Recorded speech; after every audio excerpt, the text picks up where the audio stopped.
Cards on the table, right? I love Crimson Desert, and despite the mixed response it's getting from critics, check out our review in progress for the official IGN take. Make no mistake, there is a lot here to love. Like, a lot. Like, too much. Arguably. Which is why our review isn't finished yet, on top of a bunch of technical issues, difficulty spikes and progress stalling bugs. Dafter than a sack of hammers and yet more Moorish than the Iberian Peninsula. Until now, the big question hanging over Crimson Desert was, but what's the USP? This enormous tapestry of open world tropes is all at once a love letter, a greatest hits compilation, and a Frankenstein's monster of that type of thing. A Dragon's Dogma broth with heaps of The Witcher 3, Assassin's Creed, Zelda, and even GTA 5 ladled in.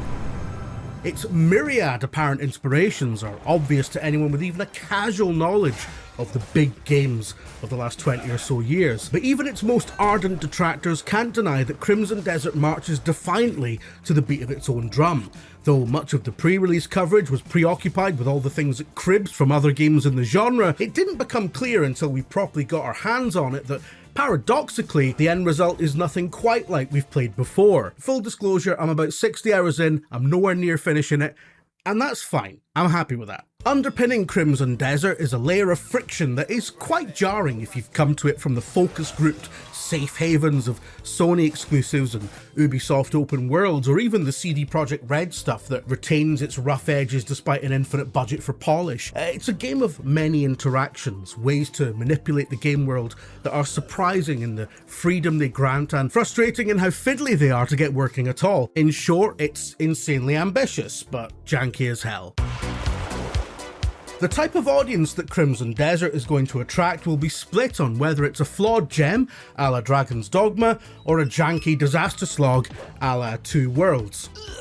Or a secret third thing, both of those kicked into each other. And a lot of it will come down to the combat system, because it pulls from something that doesn't cross over all that much with the RPG world. Fighters, brawlers, games about walking left to right and battering people while listening to rad techno. You know, from back when this was a real country. Combo moves that require memory, patience, and impeccable timing to get the best out of, rather than a basic light and heavy attack augmented with special moves or magic that gets triggered via a radial menu or a special button. Crimson Desert is all about the visceral immediacy of simply knowing how to pull off the cool flips, rather than assigning them to a favourites bar. It is what sets it apart, and is equally what will mark it out as far too obtuse for its own good, especially once people start hitting the bosses that filter out players unable or unwilling to engage with the game on its own terms. Show yourself, coward! It doesn't help, of course, that the boss fights are the game's nadir. In trying to make an open system where players can organically build their own fighting style from the available moveset that should, in theory, work on any size of enemy as long as you bring enough soup, Pearl Abyss have ended up pushing out a rogues gallery of ad bastards who just aren't all that enjoyable to engage with. Hit sponges who can easily cancel your animations and one-shot you back to the title screen before you can reach for a thermos. Thank you all.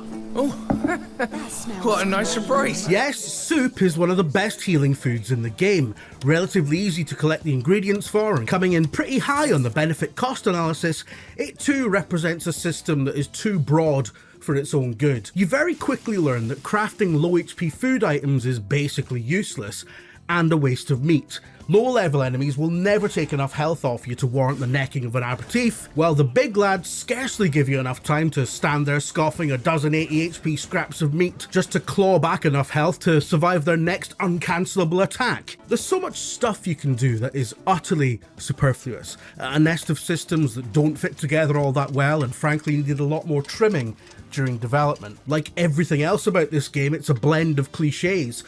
Too many cooks trope, too mixed with the one about infinite monkeys smashing out Shakespeare.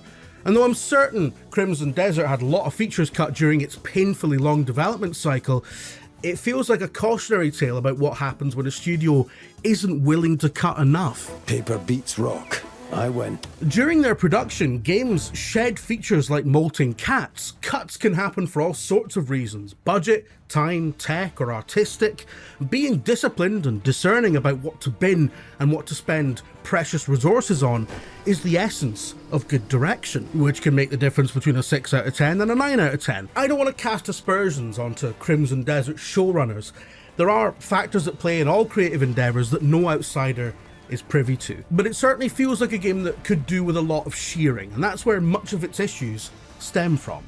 Despite all the stuff it's cribbed from elsewhere, the game feels like it arrived here from an alternate dimension in which the modern action RPG had never been invented. A place where not just control schemes, but the very language of blockbuster games is yet to be homogenized through convention. A throwback not just to Red Dead 2 and all of its Red Dead-alikes, but to the turn of the century, where big ticket games were still a wild west in terms of basic things like where is the action button and what does it do. And so that preview question of what exactly it brings to the table is answered very brilliantly and boldly. Crimson Desert's USP is that it is Crimson Desert, and it's gorgeous, let's not forget that. Pearl Abyss's tech is astounding at bringing this vast, hyper-real landscape to life in a way that feels like a genuine step forward from its contemporaries. Visual splendor crammed with micro-details, particle effects, and an almost piss-taking deployment of rich, sumptuous real-time lighting that makes playing with ray tracing turned off seem as compromised an experience as going to the National Gallery in a motorcycle helmet, which goes some way to explaining why we've barely seen it running on non-pro consoles. So Crimson Desert doesn't just make unruly demands of your patience, it also mocks your hardware budget. It's a massive gamble for a game whose reported development budget puts it well above the average Sony exclusive, which is precarious for a title that's about as far away from a sure thing as you can get. A spin-off of a popular MMO, sure, but in a completely different genre, one that the studio has no prior expertise in delivering, and its links to Black Desert Online have, if anything, been underplayed over the last few years. I would hazard a guess that the crossover between the kinds of people who leather every waking hour into MMOs and the kind of people who crave solitary single-player experiences is not that much. And it certainly makes business sense for Pearl Abyss to chase an audience that it doesn't have,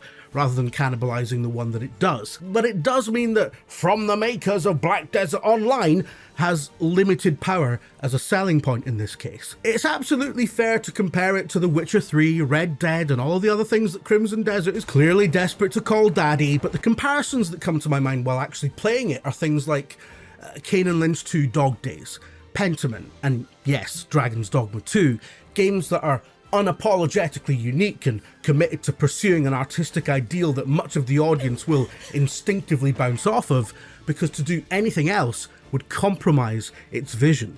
In Crimson Desert's case, that vision is admittedly muddled, but clear enough to set itself apart. And you know what? I'm glad it exists in this form. Wobbly, undiscerning, and outrageously janky, but heartbreakingly gorgeous and so very generous.